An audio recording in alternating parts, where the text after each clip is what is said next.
What's going on, everybody? Welcome back to another Dragon Ball video. Before we start today's video, I just wanted to thank you guys so much for 3,000 subscribers. And secondly, I want to give a big shout out to Savage God. His comment should be somewhere behind me. I want to thank him so much for this week's video idea, and let's just get straight into the question. What if Goku was born a Super Saiyan? Well, the question's kind of hard. It's really up to the author to determine exactly what happens in this kind of scenario, because there's a number of different ways where this could go down. Let me explain some things before our true story starts. Firstly, it's stated outright by Vegeta that you must have enough power in the first place to even be able to transform, meaning Goku at birth and through Dragon Ball definitely wouldn't be able to transform at all. We're taking an assumption there because it's not stated what the exact power level is. So for story's sake, let's assume Namek or Goku after all the Zenkais is the minimum power level required to go Super Saiyan, so about 3 million. With that, then we're really left with two options. Either give Goku enough power at birth to be able to transform, or ignore this argument entirely. But let's say we ignore that first option, as at that point we'd be creating an unrecognizable product. What maybe would it look like? So when I say Goku's born a Super Saiyan, I don't mean it's his base form. We don't even know if a kid Goku could handle the muscle growth Super Saiyan offers without fainting or being killed for the most part.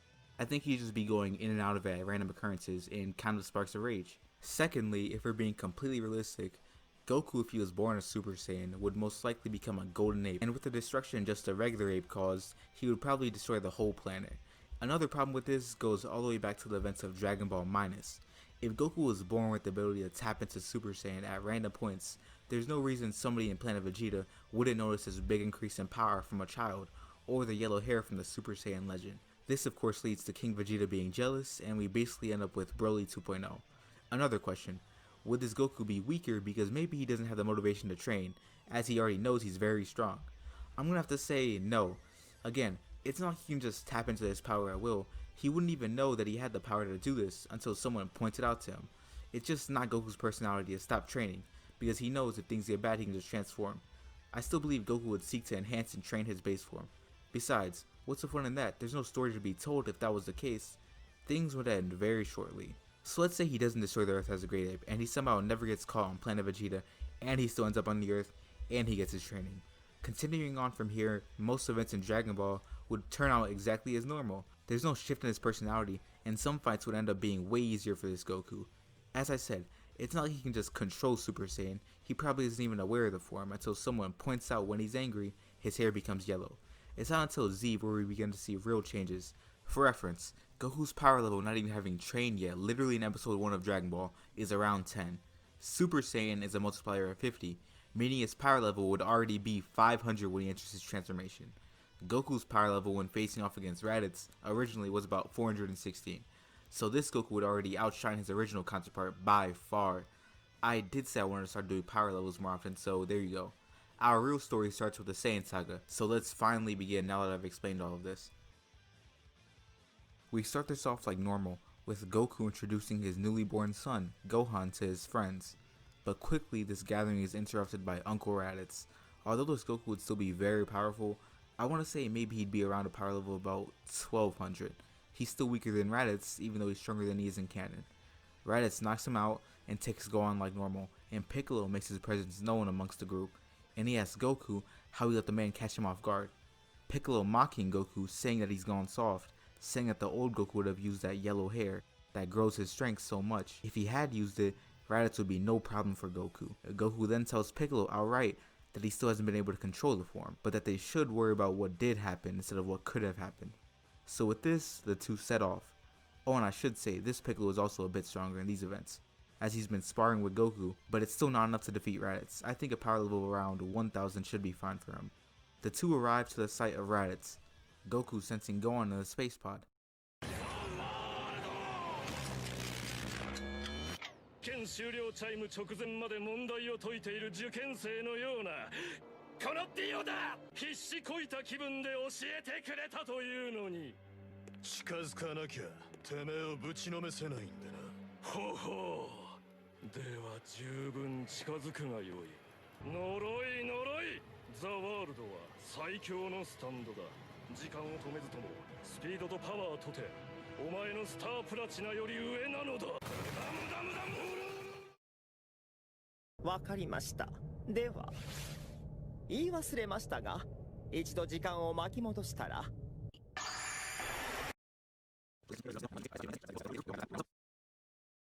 Dang, so, where were we again? Oh, right. Radditz knows that he can't hold back or the two will quickly overwhelm him. During the fight, Radditz hits a good swing and he knocks down Piccolo. And as for Goku, Goku turns around to spot Piccolo. And quickly, Radditz charges a large ki blast and shoots it at Goku, catching him off guard. And we see a badly injured Goku, who after one more look to the space pod, falls down to the ground. Not dead, but knocked down.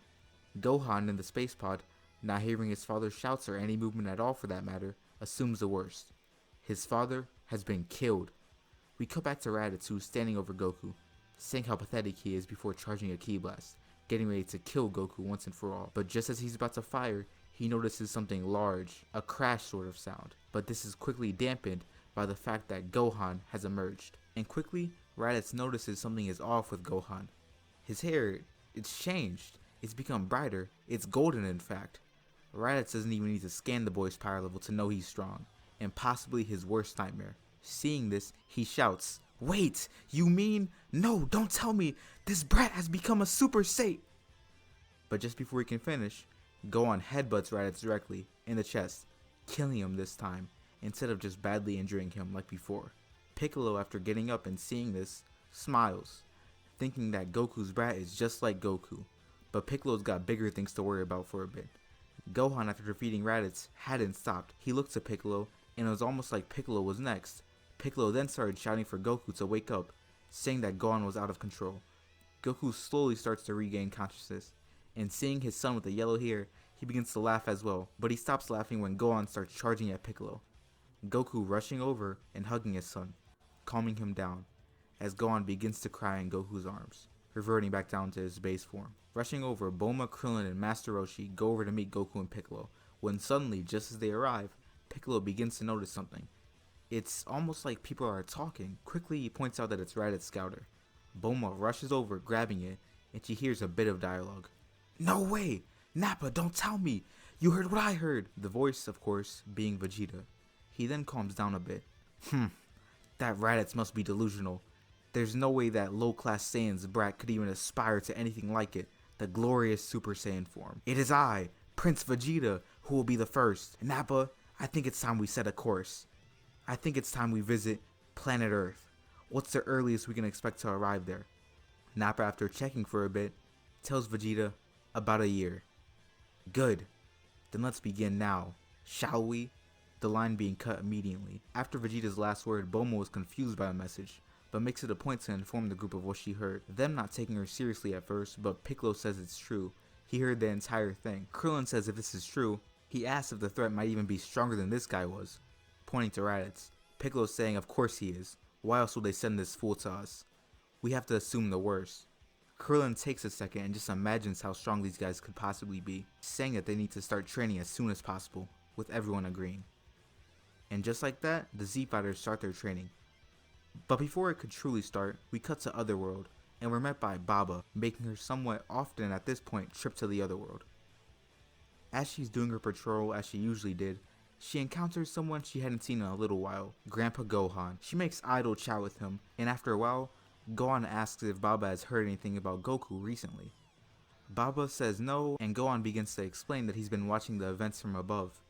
He explains to her that there's a grave threat coming to Earth, and they have about a year's worth of time before this threat arrives. Baba stops him, demanding to know what this has to do with her, and Gohan quickly gets to the point, saying that he realizes that it's a selfish request, but please, to put in a word with King Yama. He says he knows this may be asking a lot, but he points out that he's made a deal with her in the past, or she must have at least. How else would she be going between worlds? Begging her once more, asking if it's possible if his son, Goku, could come up here and train with the man on Snake Way. Baba stopping him once again, saying he truly does mean a lot to him, doesn't he? Gohan simply saying yes. Baba sighs and says she'll put in a word only this once, Gohan profusely thanking her. Baba heads over to Yama and makes idle chat and then begins to explain the situation. Yama, after hearing this, and that a member of the living wants to visit Otherworld, he would say something along the lines of, it's alright if he truly only wants to train with King Kai. But like in the original, he also says, just know Yama will not interfere, and he will not seek to bring this Goku back from hell. Baba thanking Yama. After this, Baba makes her way back to the realm of the living and tracks down Goku and tells him of this opportunity. Goku is psyched to hear this, and quickly he says goodbye to Gohan, and then he looks over to Piccolo, saying he's leaving Gohan in his hands for now, and to make sure Gohan gets the proper training. Piccolo takes up on this offer, grabbing Gohan and flying away as Goku leaves, the rest of the Z Fighters being left to train with themselves. Quickly, a year of training and getting stronger passes, with the Saiyan threat coming in faster, and the other half of the time, he attempts to get a better grasp of Super Saiyan for the first time. Moving back to Earth for a bit, Gohan's training with Piccolo would virtually be the same as well. Piccolo remembers that he was practically almost beaten by Gohan, and he would have been if Goku didn't stop him. Him trying to make Gohan control it may very well end up with Piccolo himself being killed, as there's no Goku to stop him. He'd still push him, but not as far to make him transform, and just like that, the year of training is over, with the Saiyans arriving unexpectedly, and Goku, his new power level of around 9,000, he begins to make his way over, and starts to head back to Earth. Piccolo knows it's going to be a second until he arrives, so he makes it a point to waste as much time as possible, Vegeta looking at the Z Fighters in complete disgust. He then looks to Gohan, saying that he must be the brat Radditz called a Super Saiyan. He then goes on to say his power level is quite impressive. He then goes on to point out that Radditz only had a power level of maybe 1300, saying that that must be the reason that Radditz called him a Super Saiyan. Gohan must have far exceeded Radditz in strength. Laughing even more, Vegeta then goes on to ask Gohan to show him that Super Saiyan form, saying that the people here are no match for him. Gohan, after hearing this, shouts that his dad has been training hard, and that when he shows up, he's gonna beat them badly, and they're gonna wish that they never came. Vegeta's saying, if that's the case, I guess we should wait then, shouldn't we, Nappa? Nappa agreeing with a smug look on his face. And after a while, Vegeta decides to cut it short, and he tells Nappa to have at it. Letting loose, Nappa wouldn't even be caring about the Cybermen. Right here, he would only be caring about true bloodlust. So, he begins attacking the Z Fighters, taking them all on at once, Vegeta shouting to not kill them. Nappa begins his barrage, Piccolo jumping in because he knows Gohan isn't ready for this. Piccolo grabbing Gohan and throwing him behind his back, and then he begins to take on Nappa, for the most part, alone, but with small help, that coming from Krillin and Tien mostly. This angers Nappa. He wanted to fight Gohan, shouting that he's supposed to be the legendary Super Saiyan, demanding to know why somebody that's supposed to be so powerful is letting these weaklings fight for him. After a while, Nappa would get even more fed up, and with a few solid punches, he knocks down the Z Fighters, in a punch that almost killed Tien, and immediately he charges a mouth blast, using all of his strength, ready to fire at Gohan. Gohan just stood in shock, not knowing what to do. Nappa himself was afraid that the legend of the Super Saiyan was true. Thinking of this, he wanted to get rid of Gohan specifically the most, and quickly. As he fires, like in canon, Piccolo jumped in front of the beam, at the last second, shielding Gohan of the blast. Gohan opens his eyes, seeing Piccolo like that. He's enraged. It just couldn't be. After a second, Gohan then hears the laughter of Nappa, Nappa shouting that Piccolo's a fool, demanding to know what he thought was gonna happen. Gohan looked to Nappa, with a face lacking emotion. It wasn't anger, it wasn't sadness. It was nothing. Suddenly, Gohan started shouting, his aura becoming engulfed in power. The light so bright, Nappa had to shield his eyes for a moment. Looking back at the child, Nappa's true fear had been realized. Nappa shouting, "No! You're kidding me! It can't be true!" Nappa looking back at Vegeta, who simply seemed stunned. Nappa shouting that it couldn't be true. As we see Gohan, his face finally had some emotion. It was a face of true animosity. Gohan had become a Super Saiyan. He looks down at Piccolo. Piccolo with his last words. He smiles at Gohan, saying that he finally did it, before finally passing away. Without another word, Gohan started his rush towards Nappa, and with one final punch to the chest, he knocked down Nappa, killing him immediately. Gohan then looked towards Vegeta, who had a face of pure shock. Vegeta in his shock, Vegeta then quickly began searching for a moon, thinking it was his only hope. But quickly he realizes even that's gone. Piccolo had destroyed it like in canon. Thinking that there was no way out, he looked towards Gohan once more, Gohan rushing Vegeta down. But before Gohan could even land a punch on Vegeta, he's met by the embrace of his father. And after a bit, he started sobbing, shouting for his father, telling him of what they did to Piccolo. Goku saying he knows, and that Gohan tried his best. He then asked Gohan to let him handle this last thing. Powering back down to his base form, we see a crying Gohan and Goku simply patting his head. But just before Goku could turn to Vegeta, they're rudely interrupted. In the time between Goku's arrival and short conversation with his son, Vegeta had created a moon and began his transformation into a great ape. Finishing his transformation, he looked down at Goku and starts his monologue, saying that he shouldn't have stopped his son. Now that Gohan's no longer a Super Saiyan, none of them can stop him. Goku looks to Vegeta, pausing for a moment. He takes a second, he clears his mind. He then looks back to his son, Goku thanking Gohan, telling his son that he knows what it takes to use that power we both have. He begins charging his ki, and suddenly, when the atmosphere has calmed down, Vegeta looks to Goku, once again shocked like earlier. Goku breathes out, his hair shining a new color. Goku then looks to Gohan once more. Like I said, Gohan, you've shown me why I need to control this power. And with this, Goku began smiling, showing off his newfound form. With this, Goku's beatdown of Vegeta ensued, Goku practically toying with Vegeta after a certain point. Vegeta shouting that it's no fair, why is he a Super Saiyan? Goku asking if that's what this form's called. This comment angers Vegeta, saying he's too ignorant, he truly doesn't even deserve the form. Him, Vegeta, the Prince of all Saiyans, he's the one that deserves it. Vegeta then starts charging a huge ki blast himself. Goku then shouting, "Now, Krillin!" With this, Krillin throws a Destructo Disc right through Vegeta's tail, making Vegeta revert back to his base form. Goku doing the same, saying that now they can have a fair fight on the same level. But clearly, as we know, they're not on the same level.